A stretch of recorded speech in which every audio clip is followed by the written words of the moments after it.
అధికారం ఉందని అసెంబ్లీ సాక్షిగా అబద్దాలు చెబితే నిజమవుతాయని బీఆర్ఎస్ వర్కింగ్ ప్రెసిడెంట్ కేటీఆర్ కాంగ్రెస్ ప్రభుత్వాన్ని ప్రశ్నించారు. రుణమాఫీ కాలేదని రైతన్నలు ఇంకా రోడ్డెక్కుతున్నారని తెలిపారు.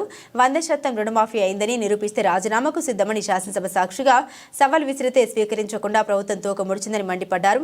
రుణమాఫీ కాని రైతన్నలకు సర్కారు ఏం సమాధానం చెబుతోందని నిలదీశారు. రుణమాఫీ జరిగితే రోడ్ల మీదకు వచ్చి ధర్నాలు చేయాల్సిన కర్మ రైతన్నలకు ఎందుకన్నారు. పోరాటాల గడ్డ ఇంద్రవెల్లి అడవుల తల్లి ఆదిలాబాద్కు రాపోదామని సీఎం రేవంత్ రెడ్డిని ఉద్దేశించి అన్నారు. ధనోర రోడ్డు మీద కూర్చున్న రైతుల ముందే మీ మాయల మాఫీ లెక్కలు తేల్చుదామన్నారు. రుణమాఫీ మాయ, రైతు భరోసా 7,500 తులం బంగారం, మహిళలకు 2,500 రూపాయలు, ఆసరా పెన్షన్లు 4,000, దివ్యాంగుల పెన్షన్లు 6,000 అంతా మాయ అంటూ ఎక్స్ వేదికగా ధ్వజం ఎత్తారు. రుణమాఫీ విషయంలో వాళ్ళ బండారం బయటపడే వరకు బాధ అయింది. నువ్వు రైతు భరోసా ఎగ్గొట్టినావు.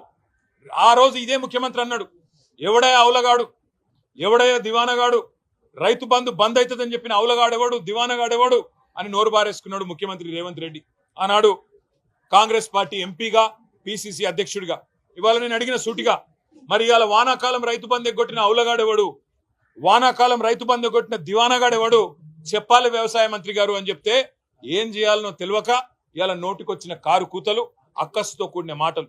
వాస్తవం ఏంది? ఈరోజు రైతు భరోసా విషయంలో ఈ ప్రభుత్వం చిత్తశుద్ధి లేదు కాబట్టే, మొదలు నిజంగానే చిత్తశుద్ధి ఉంటే, రేవంత్ రెడ్డి చెప్పిన మాటల్లో నిజాయితీ ఉంటే, ఆయన ఏమన్నాడు ఎలక్షన్ ముందు, డిసెంబర్ 3 ముందు తీసుకుంటే ఎకరానికి 5,000, 3 తర్వాత తీసుకుంటే ఎకరానికి 7,500 రూపాయలు నేను ఇస్తా అని చెప్పిండు. డిసెంబర్ 9 నాడు రుణమాఫీ చేస్తా అని చెప్పిండు. ఇప్పటిదాకా తీసుకొని రైతులుంటే ఉరుక్కుంట పోయి తెచ్చుకోండి, రుణమాఫీ నేను చేస్తా అని చెప్పిండు. ఇవాళ రాష్ట్ర రైతాంగం తరపున అడుగుతా ఉన్నాం బీఆర్ఎస్ పార్టీగా, ఏమైనాయి నీ మాటలు? ఉరుక్కుంటూ బొమ్మని చెప్పినావు, రైతులు ఉరుక్కుంటూ పోయినారు, 2 లక్షలు 3 లక్షలు లోన్లు తెచ్చుకున్నారు.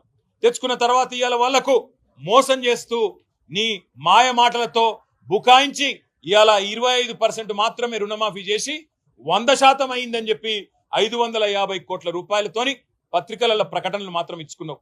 ఈ మాట మేము అడిగే వరకు ఉక్రోషం వచ్చింది ముఖ్యమంత్రి గారికి. నువ్వు రైతు బంధు ఎగ్గొట్టినవా లేదా అని అడిగే వరకు ఉక్రోషం వచ్చింది. నువ్వు రుణమాఫీ చేయని మాట వాస్తవం కాదా అంటే ఉక్రోషం వచ్చింది. తట్టుకోలేక పచ్చి అబద్ధాలు చెప్తా ఉన్నాడు. ఏమంటున్నాడు ఇవాళ ముఖ్యమంత్రి గారు? కేసీఆర్ గారు 11 విడతలుగా ఆయన ప్రభుత్వంలో 72,000 కోట్ల రూపాయల రైతు బంధు ఏదైతే డబ్బులు నగదు బదిలీ పథకం, భారతదేశంలోనే అతిపెద్ద నగదు బదిలీ పథకం, అది సక్సెస్ఫుల్ గా అమలు చేసిండో దానిని కూడా ఈరోజు బదనాం చేసే ప్రయత్నం ఈ ప్రభుత్వం చేస్తా ఉంది.